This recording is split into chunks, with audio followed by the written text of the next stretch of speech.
Bismillahirrahmanirrahim. Assalamualaikum warahmatullahi wabarakatuh. Alhamdulillahirabbil alamin. Nahmaduhu wa nasta'inuhu wa nastaghfiruh. Wa na'udzu billahi min syururi anfusina wa min sayyiati a'malina. May yahdihillahu fala mudhillalah. Yang sudah berkenan bukan hanya menerima tapi merambut kami semua secara baik. Dan tadi masakannya enak gitu Pak ya.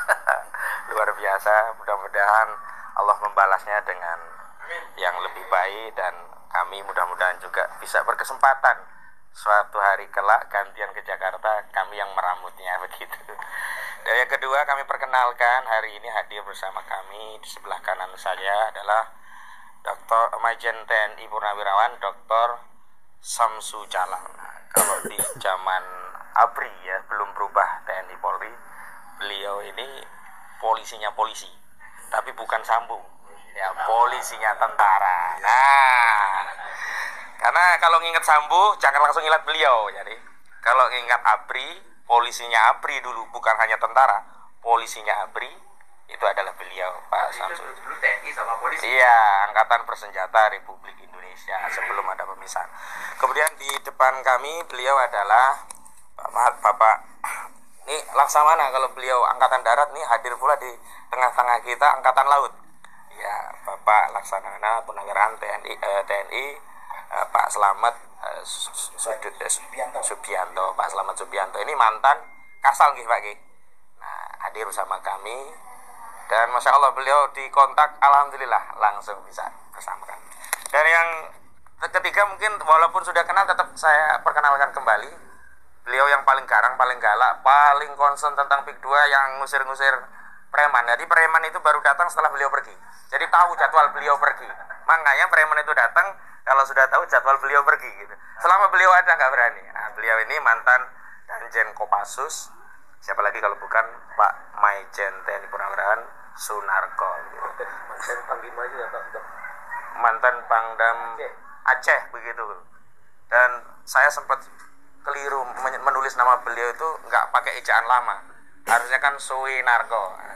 Jadi saya tulis dulu Sunarko. Ini keliru Mas. Memang harus rinci menulis nama seseorang itu, kaitannya dengan pride seseorang begitu ya. Alhamdulillah. Dan memang hadir di tengah kami saya juga ajak aktivis dari Banten sendiri, Pak Kiai, yang hari ini hadir. Memang kami harapkan nanti juga bisa menyampaikan bagaimana kondisi perjuangan terakhir di wilayah masing-masing. Misalkan ada Kang Iwan Darmawan, Pak Komar, juga ada Bang Jaki dan yang lainnya hadir nanti. Nanti mungkin Kang Iwan bisa juga mewakili, dan saya juga minta nanti Pak Samsu, Pak Slamet, dan juga Pak Majen Sunarko juga bisa menyampaikan. Tapi dari saya ingin menyampaikan beberapa hal. Sebelum saya lanjutkan juga kami titip salam taklim buat Sultan, aku harus baca nih kurang hafal ya, Ratu Bagus Hendra Bambang Wisanggeni Suryatmaja MPA, yang titip salam meskipun belum bisa ketemu langsung, tapi insya Allah forum ini berkah dan ini bisa kami sampaikan kepada publik. Ada representasi kesultanan yang menerima resmi, dan ini bagian dari bentuk himmah, bentuk perhatian dari Kesultanan Banten terhadap rakyat Banten yang hari ini sedang terzalimi. Mungkin kalau tadi sebagian ya baru dititipkan masjid dan orang miskin, mungkin hari ini rakyat Banten kalau boleh diambil pesannya ya hari ini sedang ingsun titip wong Banten kepada Sultan, kira-kira begitu. Karena nasib Banten hari ini tidak saja bisa ditentukan oleh rakyatnya saja, tapi juga umaroknya, juga ulamanya begitu. Yang pertama ingin saya sampaikan adalah update perkembangan 3 kali kami kemari, dan pertemuan yang pertama kami sudah sampaikan akan menggugat.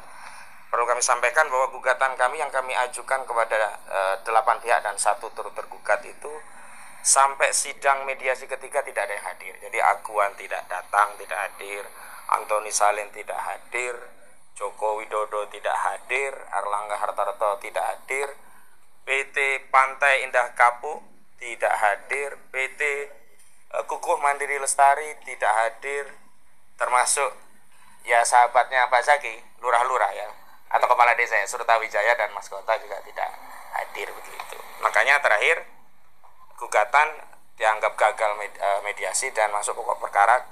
Sidang berikutnya adalah Senin 10 Maret 2025. Perlu kami tegaskan bahwa mediasi itu bukan berarti kami ingin damai, tapi memang ada proses prosedur harus mediasi. Dan memang kalau mediasi itu prinsipalnya tidak hadir, ya tidak bisa dilanjutkan. Kemarin pihak lawyer dari Aguan dan kawan-kawan inginnya tetap mediasi dengan mereka, karena mereka menganggap sudah mendapat kuasa untuk bermediasi. Kami tolak, karena ini sama saja penghinaan kepada rakyat. Yang menggugat itu juga purnawirawan TNI, ada 20 orang itu dari sipil dan militer. Ada purnawirawan TNI yang tergabung dalam forum Purnawirawan Pejuang Indonesia, pimpinannya Kolonel Sugeng Waras. Kemudian ada juga Aliansi Rakyat Menggugat dari Bu Menuk dan yang lainnya. Jadi kita tidak mau merendahkan diri hanya menemui kuasa, sementara kuasa itu juga tidak punya kewenangan otoritatif untuk memutus soal mediasi.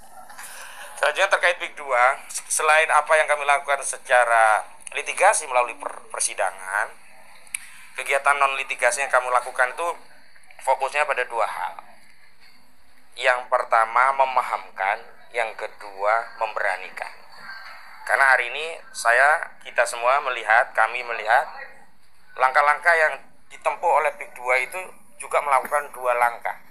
Pertama pembodohan, yang kedua menakut-nakuti. Jadi masih mereka.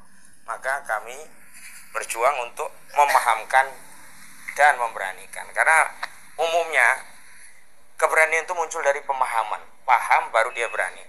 Sikap diam apalagi tidak berani mengambil tindakan itu biasanya berangkat dari tidak tahu masalahnya.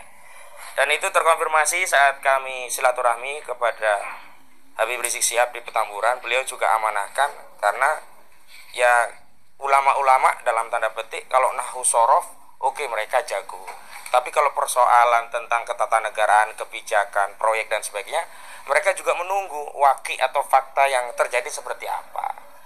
Kayak kemarin juga sempat kami ajak ulama untuk memahami wakinya agar tidak ikut dibodoh-bodohi dengan dalih ini ada dalil ihyaul mawat terhadap tanah-tanah Banten, seolah-olah tanah itu terlantar sehingga Aguan itu luar biasa menghidupkan tanah mati, menghidupkan tanah terlantar sehingga harus didukung gitu.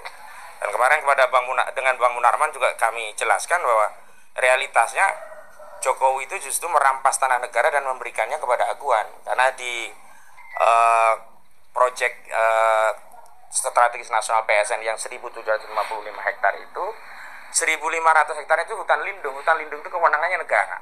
Nah itu mau dikasih kepada Pantai Indah Kapuk untuk proyek mereka, untuk proyek yang disebut dengan tropical coastline. Nah makanya kita juga menyebut bahwa Jokowi ini ya sebenarnya menyalahgunakan kewenangan yang merugikan negara untuk menguntungkan korporasinya Aguan. Jadi harusnya ditindak dengan pasal 2 dan pasal 3 Undang-Undang Korupsi gitu. Selanjutnya kami memberanikan juga dalam pengertian hadir dan membersamai langsung. Karena selama ini juga masyarakat yang kami lihat di lapangan nih Pak Kiai, terutama setelah pidato Pak Prabowo Subianto menyatakan hidup Jokowi itu, kami merasa rakyat itu benar-benar jadi yatim gitu. Karena mereka jadi yatim berarti harus ada yang mengasuhnya. Tugas mengasuh rakyat kan yang utama adalah negara. Tapi begitu negara punya narasi berbeda dengan rakyat, saat rakyat menuntut adili Jokowi, sementara representasi negara yang diwakili presiden justru menyatakan hidup Jokowi, berarti kan rakyat yatim, gak ada yang ngurusi. Nah, berangkat dari itu berarti kita yang harus meramut menjadi orang tua asuh umat rakyat Banten ini bareng-bareng, agar apa? Agar terlindungi, terayomi. Dan di beberapa kesempatan juga kami selalu menyampaikan hakikat pemimpin itu dua hal. Yang pertama ra'in, yang kedua junnah. Al-imamu ra'in wa huwa mas'ulun an ra'iyati. Al-imamu junnatun yuqatilu mi wara'ih wa yuttaqabi. Jadi kalau kita tidak punya pemimpin yang menjadi benteng, junnah yang melindungi rakyatnya, rakyat jadi takut, khawatir. Dan sosok pemimpin yang melindungi rakyatnya itu kita kehilangan, yatim. Yang kedua juga begitu, sosok pemimpin yang ngurusi urusan rakyat juga kehilangan. Justru negara hari ini sibuk melegitimasi kejahatan Aguan. Contoh, awalnya negara melalui Kementerian PUPR menyatakan ada sertifikat yang secara material dan faktual ada di laut. 263 SHGB, 117 SHM. Totalnya 280. 263 ini diakui milik anak usaha Agung Sedayu Group, PT IAM, Intan Mandiri Makmur, Intan Agung Makmur, dan PT CIS Citra Inti Sentosa. Yang IAM itu 240 SHGB, yang CIS itu 23 SHGB. Tapi tiba-tiba yang dibatalkan hanya 50. Begitu kita kritik lagi, tiba-tiba ada yang dikembalikan. Kenapa? Karena dalihnya berada di belakang garis pantai. Padahal sebelumnya disebut itu secara material dan faktual ada di laut. Nah, kami selalu awasi, kenapa? Ketika mengges yang realitasnya laut itu mereka dalihkan dulu itu adalah tanah daratan, 70-an, 80-an, yang itu juga pernah mereka sampaikan, seolah-olah berubah menjadi tanah musnah, seolah-olah tanah musnah itu punya hak untuk dilakukan reklamasi, karena mereka sudah menyiapkan perangkatnya. Perangkat untuk mereklamasi laut dengan dalih tanah musnah itu.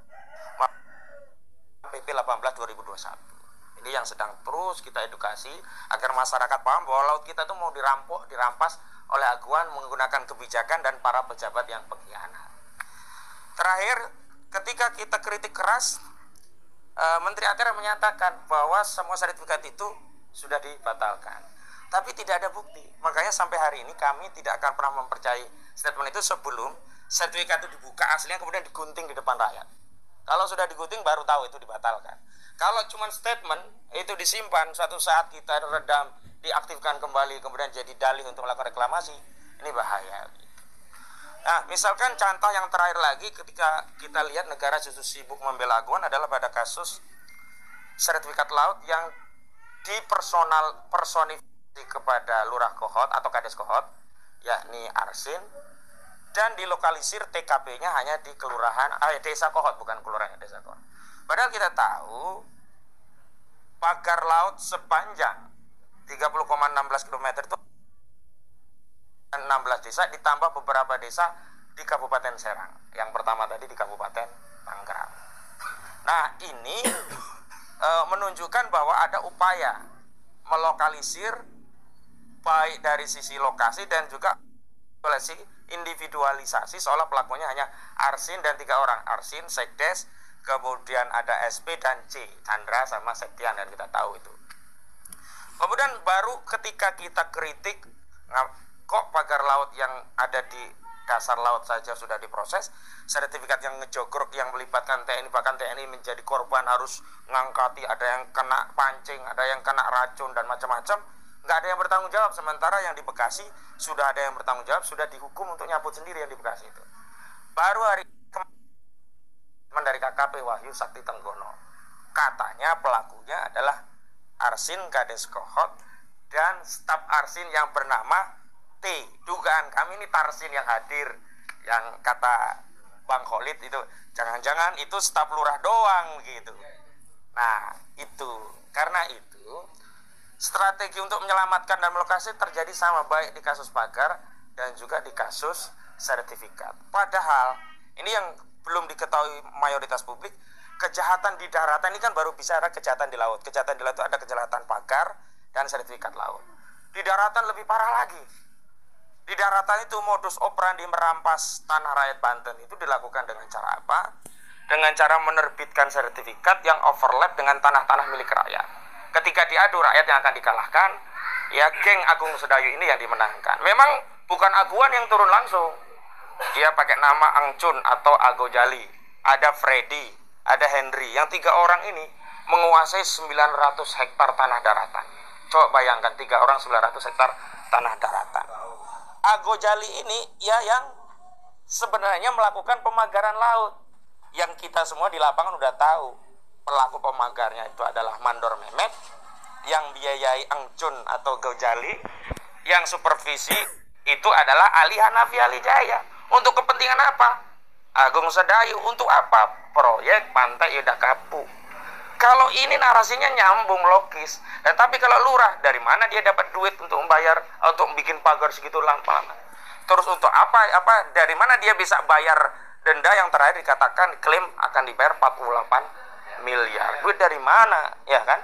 Nah, ini semua yang kami terus pahamkan masyarakat. Setiap paham juga berani untuk apa? Mengontrol barang-barang. Karena saya lihat status tersangkanya Arsin ini juga tidak lepas dari kontrol masyarakat. Sebelumnya kan pasang badan Bahkan dengan sombongnya Arsin kepada masyarakat itu bilang, gua mah kagak akan masuk penjara.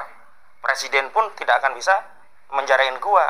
Tapi karena kita semua bergerak, alhamdulillah, tahadus bi nikmatillah, bahwa ini semua tidak lepas dari ikhtiar dan tentu saja pertolongan Allah. Tapi kita jangan terlena. Karena Arsin ini pelaku kecil dari kejahatan yang luar biasa besar. Nah, terakhir, sebelum ke yang lain, kami ingin menyampaikan tentang kondisi warga Banten, dan ini juga terjadi di seluruh Indonesia. Mayoritas pantainya modusnya seperti itu cara mengambilnya. Rakyat ini hari ini yatim, maka kami berharap ada arahan, bimbingan, dan petunjuk dari Kesultanan Banten, karena secara de facto tanah ini bukan milik Republik, dulunya memang milik Kesultanan dan raja-raja yang ada di Republik ini. Amanahnya bumi, air, udara, serta apa yang terkandung di dalamnya dikelola oleh negara. Ingat, dikelola oleh negara, bukan dimiliki oleh negara, dan digunakan sebesar-besarnya untuk kemakmuran rakyat. Hari ini ya, bumi, air, tanah, dan apa yang terkandung di dalamnya itu dikelola oleh korporasi dan digunakan untuk sebesar-besarnya kemakmuran korporasi. Dalam konteks tanah Banten yang tadi jadi industri properti, digunakan sebesar-besarnya untuk keuntungan Aguan Antoni Salim. Kenapa kami selalu konsisten menyebut Aguan dan Antoni Salim?